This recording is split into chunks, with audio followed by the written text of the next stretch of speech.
The rain had begun just before sunset, soft at first, then heavy enough to turn the dirt road into a ribbon of mud. Clara Whitmore stood at the edge of the small town square, clutching her thin shawl tightly around her shoulders. She had learned long ago that pride did not feed children. And tonight, pride had finally lost the battle. The gossip in town had grown crueler since her husband's death 2 years ago. A young widow with no family, a broken house, and creditors knocking every week was an easy target. Tonight was the annual town gathering, the one night when the elders judged respectability more than kindness. Widows without husbands were whispered about, pitied at best, suspected at worst. Clara's hands trembled as she turned toward the man standing near the hitching post. Tall, broad-shouldered, wearing a simple coat dusted with rain. She didn't know his name. She only knew he had arrived that morning, quiet, observant, polite, and alone. When she reached him, her voice barely rose above the rain. "Sir, I know this sounds strange," she said, eyes lowered. "But could you pretend to be my husband tonight?" The man studied her face, seeing not desperation alone, but dignity fighting to survive. He noticed the calloused hands of a woman who worked too hard, the tired strength in her posture, and the fear she was trying to hide. He should have said no. He was a stranger. He had no obligation, and yet something in her quiet courage stirred something long asleep inside him. He nodded once. "All right," he said simply. "Just tonight." Clara exhaled as if she'd been holding her breath for years. As they walked together into the lantern-lit hall, whispers immediately softened. Hands stopped pointing. Eyes turned respectful. The man placed a steady hand at her back, not possessive but protective. Clara felt it instantly, the strange safety of being seen beside him. They played their parts carefully. He spoke little, but when he did, people listened. He spoke with calm authority, not arrogance. Clara answered questions with confidence she hadn't felt since her husband's death. For the first time in years, she laughed without forcing it. What Clara didn't know was that the man beside her was not a drifter, not a laborer, not poor as he appeared. His name was Nathaniel Cole, owner of one of the largest ranches in 3 counties, a man who hid his wealth behind plain clothes to escape false friendships. He had come to town seeking peace after betrayal had taught him to trust no one. And yet, standing beside a widow who asked for nothing but dignity, he felt richer than he ever had. When the night ended, Clara thanked him, tears in her eyes. "You saved me tonight," she whispered. Nathaniel shook his head. "No," he said. "You reminded me what being needed feels like." As they parted, ways under the clearing sky, neither realized that a single act of kindness had quietly changed the course of both their lives. The next morning, Clara woke with an unfamiliar feeling, hope. It frightened her more than despair ever had. She returned to her daily routine, mending clothes, tending the small garden, stretching each coin until it nearly vanished. But everywhere she went, people treated her differently. The whispers had faded. Respect had replaced suspicion. And then just before noon, Nathaniel appeared at her door. He removed his hat, rain-worn and humble.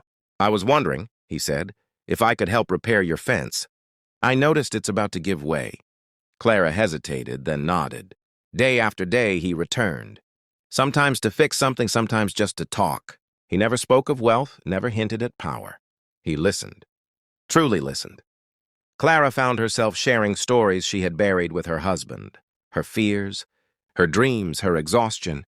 Nathaniel, in turn, revealed pieces of himself. The loneliness that came with money.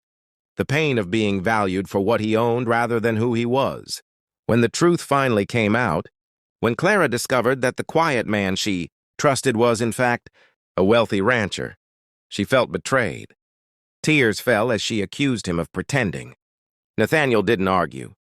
He simply said, "I hid my wealth because it made people blind. With you, I was finally seen." Silence stretched between them, heavy and fragile. Then Clara realized something that made her chest ache. He had never once treated her as poor, broken, or pitiful. He had treated her as equal, strong, worthy. Love grew not from deception, but from shared honesty after truth had been revealed. When Nathaniel asked her to truly be his wife, not for appearances but for life, Clara answered with tears and courage. "Only if we stand side by side," she said. Not as rich or poor, but as partners, and so they did. Together, they built more than a marriage. They built a home rooted in respect, kindness, and quiet strength.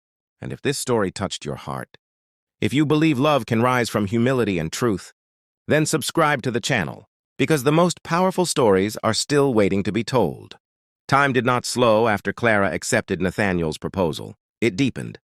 The days that followed were not filled with grand announcements or sudden displays of wealth, but with quiet choices that mattered more than promises.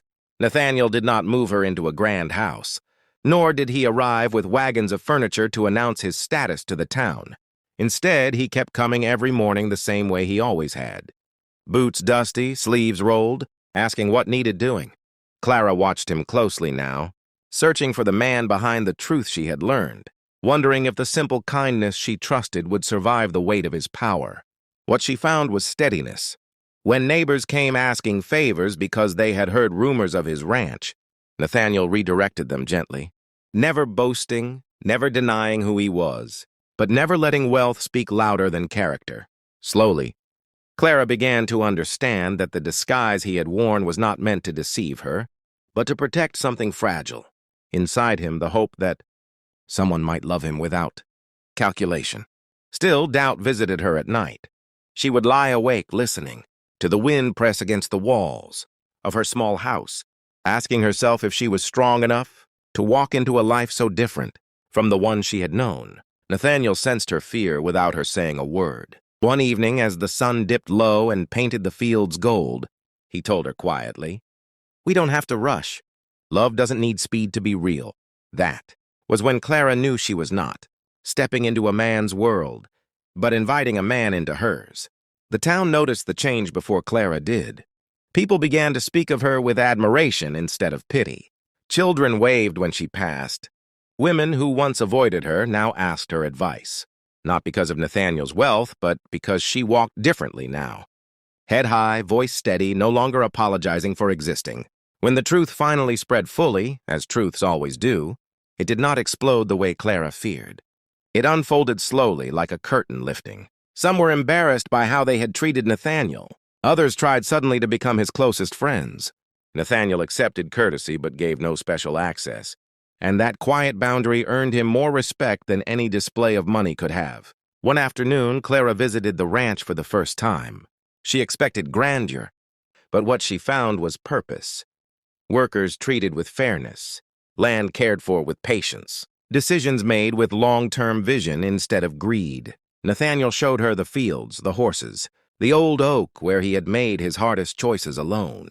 "This place looks big," he said, "but it's empty without someone to share it with." Clara placed her hand against the rough bark of the tree and felt something settle inside her, a certainty she hadn't dared name before.